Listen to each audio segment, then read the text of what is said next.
LeBron's chilling confession. The NBA may have just heard the quietest torch pass in basketball history. Not in a finals ceremony, not during a retirement speech, not with cameras flashing around a championship stage. It happened in a simple podcast conversation when LeBron James looked at Victor Wembanyama and basically told the world, this is different. And when LeBron says that, people listen. Because this is not some retired legend throwing out easy praise. This is LeBron James, still active, still competing, still carrying the weight of 20-plus NBA seasons, looking across the league at a 7'4" force from San Antonio and admitting something almost nobody wants to say out loud. Victor Wembanyama is not just the future. He may already be the problem every contender is terrified to solve. For months, fans have whispered about Wemby's ceiling. Could he become the face of the league? Could he bring San Antonio back to the mountaintop? Could he one day be the reason teams like the Lakers completely rebuild their roster strategy? Then LeBron stepped in and poured gasoline on the conversation. On Mind the Game, LeBron praised Wembanyama for doing things the NBA has never seen before. But the important part wasn't just the compliment, it was the tone. LeBron wasn't talking like a man impressed by highlights. He was talking like a basketball genius watching history form in real time. He pushed back on the lazy explanation that Wemby dominates only because he is tall. No. LeBron saw the coordination, the balance, the way Wemby catches, turns, reads the floor, finds the rim, handles the ball, shoots over defenders, and moves like a guard trapped inside a giant's body. That is what made the comment feel bigger than praise. It felt like a warning because LeBron has seen every next one the NBA has produced. He saw Durant, he saw Giannis, he saw Luka. He battled dynasties, super teams, MVPs, defensive monsters, and offensive magicians. But Wembanyama made him speak differently. And that is where this story gets dangerous. Because while Wemby is rising, LeBron's clock is ticking. The Lakers are staring at an uncertain future. The Spurs are building around a once-in-a-generation weapon. And the Western Conference may be shifting under everyone's feet. So before we go deeper, tell me this. Where are you watching from right now? And if you believe Wemby is already changing the future of the NBA, comment 1.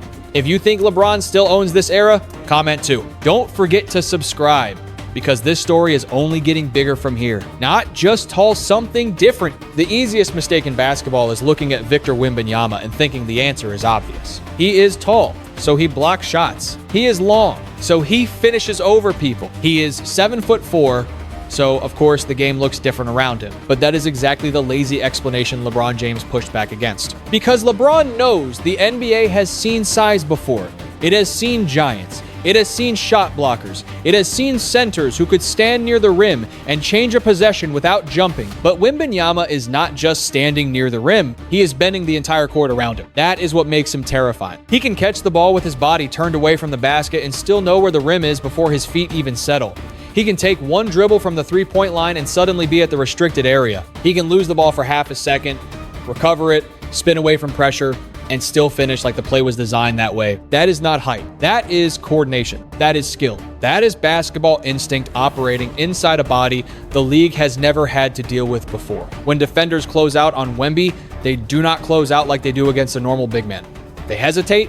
They know if they give him space, he can shoot. If they step too close, he can put the ball on the floor. If they send help, he can see over the defense and find the open man. If they stay home, he simply rises over the top like the contest never existed. This is why LeBron's words hit so hard. He was not complimenting a highlight machine. He was identifying a system-breaking player. The league has always survived stars by building rules around them. Against Shaq, teams packed the paint. Against Steph, teams stretched their defense to half court. Against Giannis, they built walls. Against Luka, they tried to take away passing angles. But what exactly do you take away from Wembanyama? The shot? The drive? The lob? The post touch? The weak side block? The recovery speed? The confidence? That is the nightmare. And that is why LeBron sounded less like a rival and more like a witness. He was watching the beginning of something the NBA cannot fully explain yet. The Spurs found another monster. San Antonio has a strange way of finding basketball destiny before everyone else believes it is real. First came David Robinson, the Admiral, a physical force with discipline and dignity. Then came Tim Duncan, the quiet machine who turned fundamentals into championships and made winning look almost cool. For decades, the Spurs built their identity on patience, defense, humility, and stars who never needed noise to prove greatness. Now, somehow, they have Victor Wembanyama, and that is the part LeBron could not ignore. Because Wemby does not just look like another great prospect. He looks like he belongs in that Spurs bloodline. The dead serious face, the calm answers, the refusal to act satisfied, the way he speaks about the game, like someone older than his age. He does not move like a player chasing fame. He moves like a player chasing control. That matters. The NBA has seen young stars get swallowed by attention. Shoe deals, social media, highlight culture, constant comparisons, endless pressure. Some players spend years trying to become celebrities before they become leader. Wembanyama feels different because he already carries himself like the mission is bigger than the spotlight. That is why San Antonio is dangerous again. They did not just draft height. They drafted a foundation. Every franchise wants a superstar, but very few find one who can define a culture. Wemby does not just give the Spurs points and blocks. He gives them an identity. He lets them dream bigger without sounding delusional. He gives veterans a reason to believe. He gives young teammates a standard to follow. And he gives the rest of the West a problem that may last 10 years. This is what LeBron saw when he mentioned the Spurs getting lucky with generational talents. It was not jealousy, it was recognition. He knows what it means when the right player lands in the right organization at the right time. A chaotic franchise can waste greatness. A disciplined franchise can multiply it. San Antonio knows how to build around a big man with intelligence. They know how to protect a young superstar from noise. They know how to turn patience into pressure. That is why Wemby in a Spurs jersey feels bigger than a draft. It feels like history repeating itself. Only this time the player is taller, stranger, faster, and more impossible to prepare for. The playoff explosion. The regular season made people curious. The playoffs made people afraid because there is a massive difference between putting up numbers in January and ripping through elite teams when every possession is studied, every weakness is hunted, and every mistake gets punished. The postseason exposes players. It strips away hype. It tells the league who is real. Victor Wembanyama looked real. The Spurs' leap was not supposed to happen this fast. Young teams usually need scars before they earn respect. They need years of painful losses, bad matchups, late game panic, and locker room lessons. But Wemby dragged San Antonio into the fight before the rest of the league was ready. Then he started stacking moments that sounded fake, huge scoring nights, monster rebounding performances, blocks that erased open looks, threes that pulled centers away from the rim, defensive possessions where guards thought they had a lane, only to realize his wingspan had closed the door from behind them. That is when the conversation changed. Before the playoffs, Wemby was the future. After the playoffs began, he became the present. And that is a dangerous shift. Because contenders can ignore a future problem for a while. They can say, we will deal with him later. But when a two-year-old starts winning now, when he starts pushing champions now, when he starts forcing MVP level players into uncomfortable possessions, now the entire league has to react immediately. The Thunder felt it. The Wolves felt it. The Knicks felt it. And the Lakers were watching every second. What made the playoff run even more frightening was that Wemby still did not look finished. He was not a polished final product destroying teams with perfect experience. He was learning while dominating. He was making mistakes and still putting up historic numbers. He was adjusting in real time. Game by game, possession by possession. That is when LeBron's warning became impossible to ignore. If this is Wembanyama before his prime, what happens when the game slows down for him completely? What happens when his body gets stronger? When his reads get faster? When San Antonio adds more weapons? When every painful playoff lesson becomes part of his memory? The NBA did not just watch a breakout. It watched a countdown begin. LeBron's retirement window. The most dangerous part of LeBron's message was not the praise. It was the relief. When LeBron joked that he was glad he would not be in the league when Wembanyama fully reaches his prime, it sounded light on the surface. A veteran having fun, a legend giving respect, a superstar acknowledging the next wave. But underneath that line was something much heavier. LeBron was telling the basketball world that even he sees the storm coming. For more than 2 decades, LeBron James has been the storm. Teams changed rosters because of him. Coaches built entire defensive schemes around him. Franchises emptied their assets trying to either join him or beat him. His presence shaped the East, then the West, then the league's entire power structure. So when that kind of player looks at Wembanyama and says, in effect, I am glad I will not have to deal with that at its peak, the NBA hears it different. That is not fear in a weak sense. That is respect from someone who understands what true dominance looks like. LeBron has survived every version of pressure. He entered the league as a teenager with impossible expectations. He became a champion. He became a villain. He became a hero again. He carried teams, broke records, extended his prime beyond logic, and turned longevity into another form of greatness. But even he knows time does not negotiate, and Wemby's rise makes that truth louder. The Lakers are not just trying to win another season. They are trying to manage the final stretch of the LeBron era while the next giant in the West is already forming. That creates a brutal timeline. Los Angeles cannot wait 5 years. They cannot build slowly. They cannot pretend the conference is wide open when San Antonio has a young superstar who might become the league's biggest problem. LeBron's comment made the Lakers' reality feel urgent. His window is closing. Wemby's window is opening. And those two facts are crashing into each other at the worst possible time for Los Angeles. That is why this was never just a podcast quote. It was a signal. The king looked at the next empire and admitted it was coming. Lakers caught between two eras. The Lakers are not built for patience. They are built for banners, pressure, bright lights, big names, and impossible expectations. In Los Angeles, rebuild is almost treated like a dirty word. Every season is supposed to mean something. Every superstar is supposed to lead somewhere. Every failure becomes a headline. That is why Wembanyama's rise creates such a serious problem. Because the Lakers are stuck between two eras. On one side, there is LeBron James. Still productive, still famous, still powerful enough to shift the league with one sentence. But no matter how great he remains, the end is closer than the beginning. Every offseason now carries the same question. How much longer? On the other side, there is the future. Luka Doncic, the next Lakers centerpiece, the player expected to carry the franchise into its next chapter. But even Luka's greatness does not erase the biggest issue in the West. Victor Wembanyama is standing in the way. That is the uncomfortable truth. The Lakers can build around offense, they can chase shooters, they can add veterans, they can search for another star. But if they cannot survive San Antonio's size, length, and defensive pressure, none of it mattered. A playoff path through the West could mean facing Wemby year after year, and that changes the entire roster equation. Suddenly, center is not just another position. It is a survival requirement. The Lakers cannot walk into a Wemby series undersized, slow, or soft in the paint. They cannot rely on clever rotations alone. They need someone who can battle physically, protect the rim, rebound under pressure, and at least make Wembanyama work for everything. That is why the front office pressure feels so intense. Rob Pelinka is not just looking for a player. He is looking for an answer to a question the whole league is asking. How do you build a team in the Wemby era? And the answer may not be simple, because Wembanyama does not just punish weak centers, he punishes limited thinking. If your big man cannot move, Wemby pulls him outside.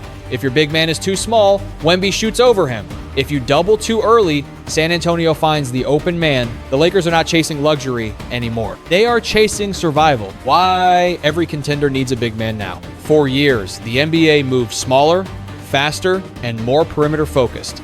Teams wanted spacing, they wanted switchable wings, they wanted 5-out offense, guards who could shoot from 30 feet, forwards who could defend 3 positions, and centers who did not clog the lane. Traditional big men started to feel outdated unless they could pass, shoot, or protect the rim at an elite level. Then Victor Wembanyama arrived and changed the math. Now every contender has to ask a question that sounds old school but feels brand new.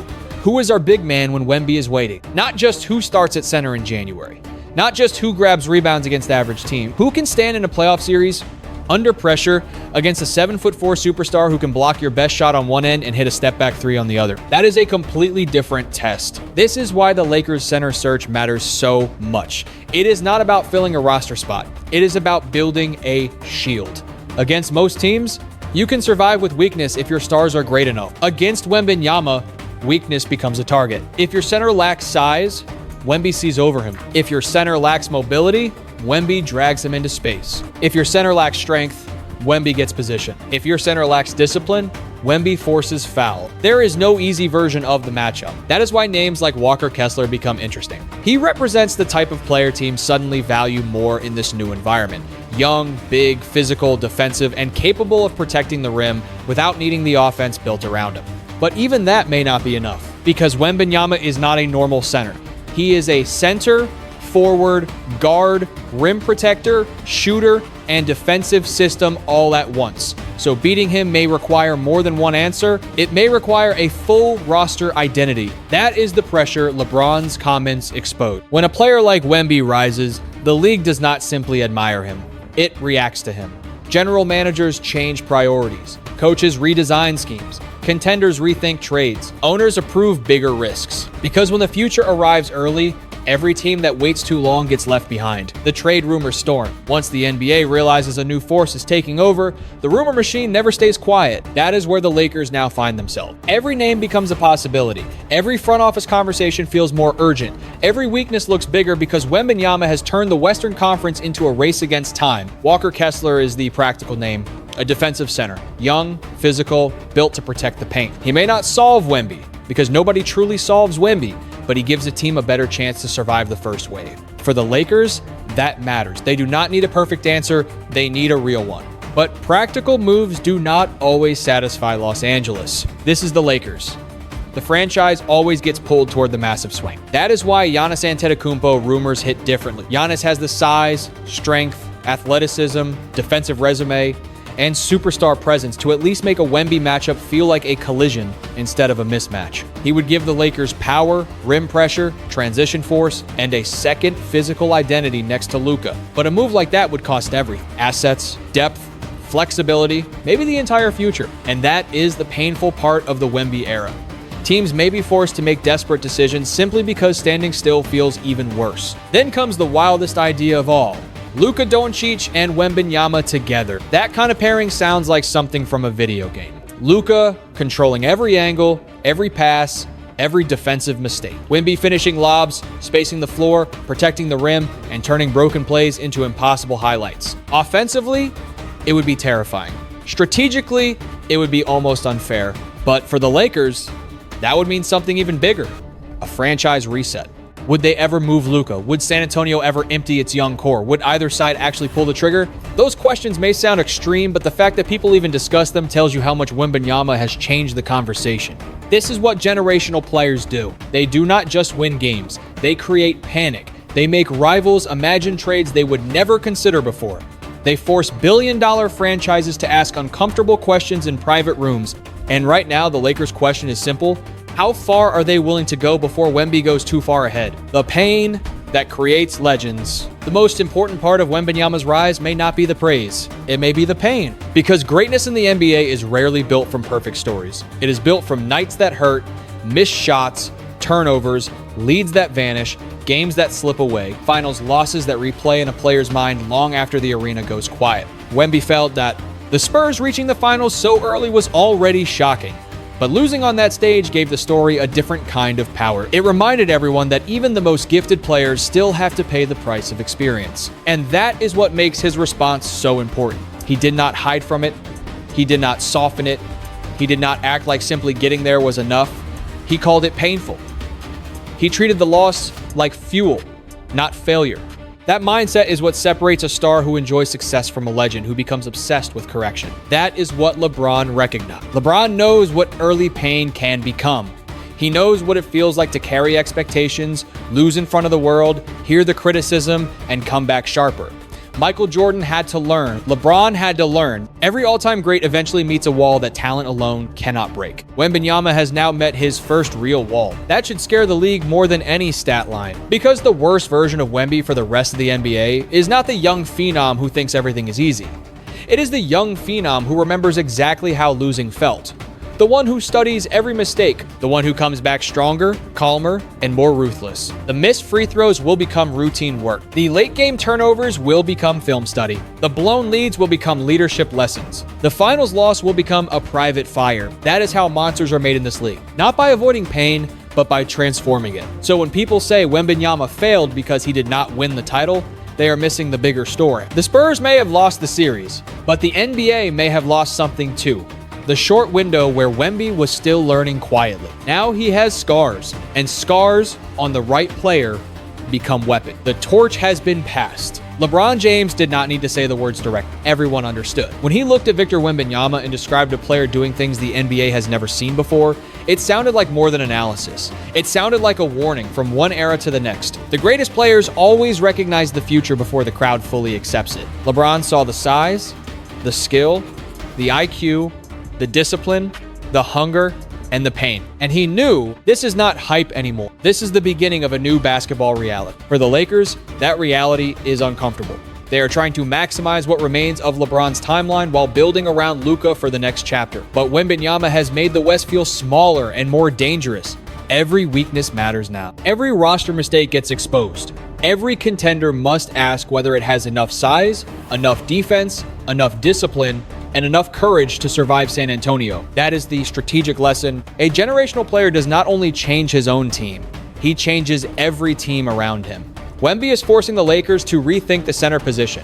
He is forcing contenders to value length again. He is forcing front offices to decide between patience and urgency. He is forcing the NBA to prepare for a future that may have arrived earlier than expected. But there is also a human lesson here. LeBron's greatness reminds us that no era lasts forever. Even the strongest legends eventually reach the point where they can see the next wave coming. That is not weakness. That is life. The powerful thing is not pretending time stopped. The powerful thing is respecting what came before while preparing for what comes next. Wembanyama's story teaches another lesson. Pain can become growth if you face it honestly. Losing does not have to break a young player. Pressure does not have to destroy him. Criticism does not have to define him. With discipline, humility, and patience, it can all become fuel. That is what makes this moment special. LeBron is still here. Wemby is already coming. The Lakers are searching for answers. The Spurs are building something dangerous. And the NBA is standing at the edge of a new era. The torch has not been thrown away. It has been passed. Now the only question is, who is ready to carry it? If you believe Victor Wembanyama is the next face of the NBA, comment 1. If you still believe LeBron and the Lakers have one last run left, comment 2. Make sure to subscribe, like this video, and share it with another NBA fan, because the Wemby era is just getting started.